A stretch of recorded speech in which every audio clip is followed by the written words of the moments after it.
At the end of the unification wars upon Terra, when the ashes of techno-barbarian tyrants still drifted across the poisoned skies, the Emperor's new breed of gene-forged warriors had already marched onto the battlefield. These warriors were not the unstable Thunder Warriors who had shed rivers of blood to unify Terra. They were their successors, refined, perfected, destined to become the vanguard of a coming age. These were the Astartes, whom we now call the Space Marines. Compared to their predecessors, the Thunder Warriors, the Astartes were physically somewhat less overwhelming in sheer size and brute strength. Yet, what they lost in raw power, they gained in endurance, in stability, in the gift of longevity. Their creation was no longer tied to the instability of flawed genetic alchemy. Through the Emperor's unique genetic material, the helix of his own making, mortal men were reborn into something more than human. Implantation of bespoke organs, cultivated from what would be called the gene seed, transformed these recruits into weapons of flesh and iron. They were no longer mere men. An Astartes could tear a foe limb from limb with his bare hands, endure wounds that would slay mortals 10 times over, consume the flesh of fallen enemies to glean information through biochemical osmosis, and, if required, unleash a stream of corrosive acid from his mouth to melt shackles and chains. These were no myths but codified abilities, each organ a testament to dark genius. Armed with power armor and advanced weaponry, they became the Emperor's living instruments of war spear points of a great crusade yet to come. And here, chroniclers of the future have often paused. For in the pages of the Apocrypha of Scaros, it is written, the Emperor's will was not only to craft warriors, but to sculpt myths in flesh. Where a Thunder Warrior was an avalanche, and Astartes was the blade of destiny, honed and tempered, wielded not merely to kill, but to inspire. The gene seed of the Astartes did not spring from mere invention. It was born of the Emperor's own DNA, fused with forbidden sciences and even the immaterial energies of the warp. The apex of this labor was the creation of the Primarchs. It is said that even before Terra's unification was complete, by the dawn of the 29th millennium, the Emperor had begun his most secretive experiments. In hidden laboratories, he fashioned 20 infant creatures of war, yet sons of his very essence. These Primarchs, inheritors of the Emperor's own genetic legacy, were engineered to be not only warriors, but leaders, masters of strategy, military genius incarnate. From them would come the seed that would shape the Astartes. Each gene seed carried echoes of its Primarch father, and so every legion bore the indelible stamp of its sire's strength, his temperament, his curse. The Emperor's plan was clear. Each Primarch would command a legion of Astartes, designed for specific theaters of war, each embodying a unique military philosophy.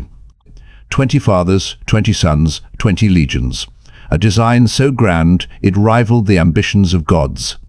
Yet, as the Chronicle of Malcador records, the warp is ever the enemy of mortal aspiration. When man dares to build empires eternal, the immaterium stirs in envy. In the earliest years of their infancy, disaster struck. Whether by the hand of the Chaos Gods or by forces yet unknown, a warp storm erupted within the Emperor's hidden vaults. Reality was torn asunder, and the infant Primarchs were scattered like sparks in a gale cast adrift across the galaxy, each falling upon a different world. Though the Emperor's psychic sight confirmed their survival, he could only continue his work upon Terra, trusting that the Great Crusade would, in time, gather them back to his side. Thus the galaxy itself became their cradle, each world shaping them into something both more and less than the Emperor intended. And as some later scholars have mused, if even one Primarch had been raised at the Emperor's side, would the fate of the Imperium have been changed? Or was destiny already written, its ink drawn from the warp itself? Yet the Emperor's labors were not limited to soldiers. He knew that without safe passage through the warp, humanity could never reunite its sundered colonies. Thus he commanded the greatest endeavor ever undertaken on Terra, the construction of a psychic beacon of unmatched power. This would be the Astronomicon, a psychic lighthouse fueled by the Emperor's own mind. Mobilizing the vast manpower of Terra, the Emperor oversaw the erection of a towering edifice. When completed, it blazed with psychic light, a guiding star across the void. To the navigators, mutants with the ability to perceive the currents of the warp. The Astronomicon was salvation. By its radiance, they could steer vessels with comparative safety through the immaterium, knitting the scattered shards of humanity back together. So critical was this construct that, as the lexicon Astronomica declares, the Astronomicon is no mere light. It is the pulse of the Imperium, a second sun born of willpower and sacrifice, without which mankind would be but flotsam adrift upon a sea of madness. In truth, the Astronomicon became the beating heart of the new Imperium. Without it, no great crusade could have sailed forth, no dream of unity could have reached beyond the cradle of Sol. And yet, as is often the case with gifts from the warp, its illumination carried a hidden cost, for it demanded sacrifice, and its presence blazed not only to loyal eyes, but to the gaze of darker things that lurked in the void. As the Emperor prepared for his great crusade, another problem arose: communication across the stars. For what was the worth of conquest if command could not reach the far-flung worlds of empire? His solution was the creation of the astropaths. These were psychers drawn from humanity's ranks, tested and chosen, then bound to the Emperor himself in the soul-binding ritual.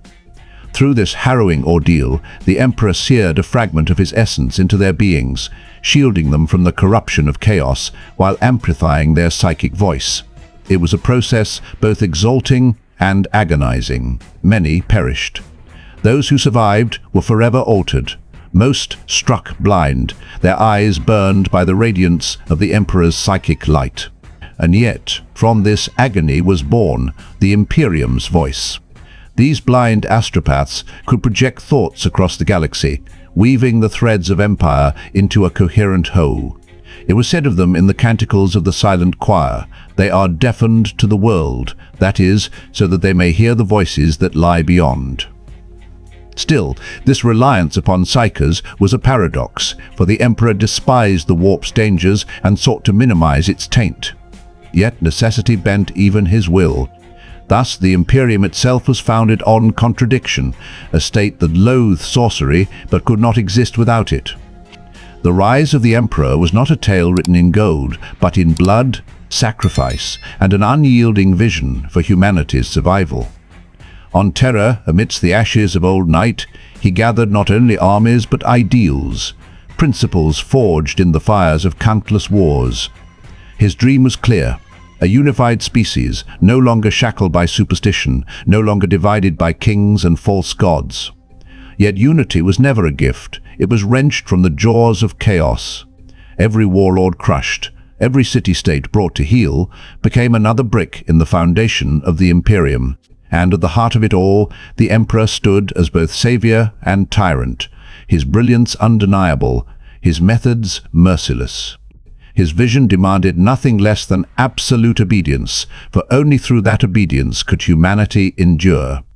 And so the legend of the Great Crusade was born, a march not of conquest alone, but of destiny itself. But destiny is never without cost. The Primarchs, his sons, scattered across the galaxy by dark forces, were found one by one. They were both his greatest triumph and his deepest sorrow.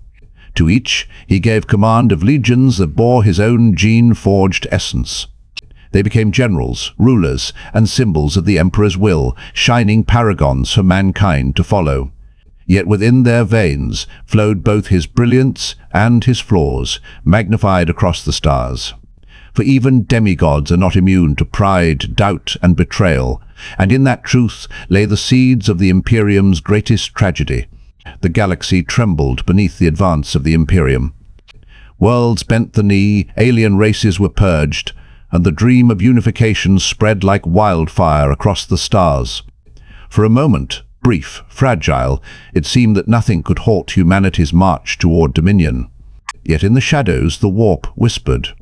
Its voices sawed cracks in the armor of loyalty, feeding ambition, jealousy, and the hunger for power. The Imperium was vast, but the Emperor's eyes could not watch every corner of his realm.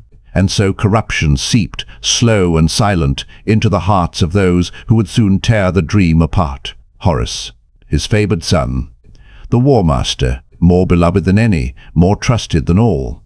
In him the Emperor placed not only command of the Great Crusade, but also the faith of an entire empire.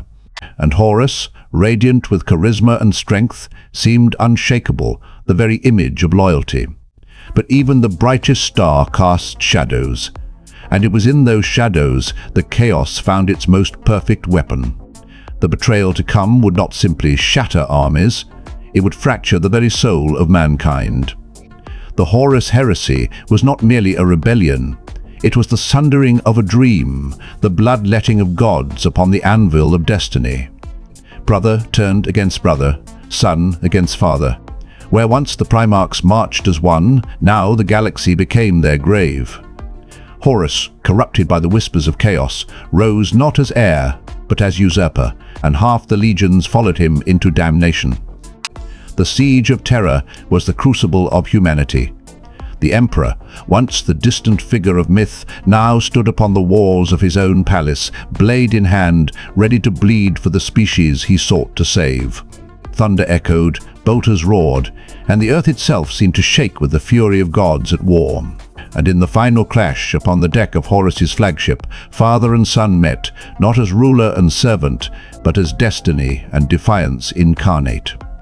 When the Emperor struck down his beloved son, it was not victory he claimed, but a wound that would never heal. His body broken, his spirit chained, he was entombed upon the golden throne, a god against his own will, a prisoner of eternity. The Imperium endured, but it was an empire forever scarred. No longer the beacon of enlightenment, it became a fortress of survival. Faith replaced reason, dogma replaced truth, and the Emperor, once the champion of rationality, was worshipped as a god. 10,000 years of stagnation followed, an age where mankind clung to existence amidst a galaxy that hungered for its end. The dream of unity had rotted into the reality of endless war.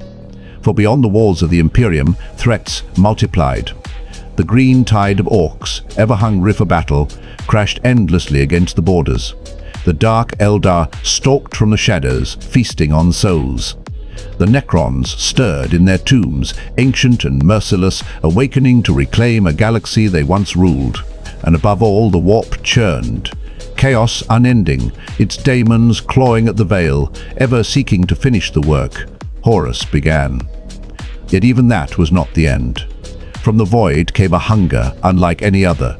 The tyranids, a swarm without number, a hive mind that devoured entire worlds and moved on, relentless and unknowable. For the first time, humanity faced not ideology, not corruption, not pride, but pure survival against a predator that could not be bargained with, reasoned with, or defeated in spirit. It was as if the galaxy itself had conspired to test whether mankind could endure, even when every star turned hostile. And still, the Imperium fights. From the rise of the Emperor to the endless wars of the 41st millennium, one truth remains: humanity endures because it must. It survives because the alternative is extinction. In the name of the Emperor, in the shadow of his throne, every soldier, every citizen, every soul becomes a weapon. For in the grim darkness of the far future, there is only war, and humanity's fate is to fight without end, so that the species may live another day beneath the light of dying stars.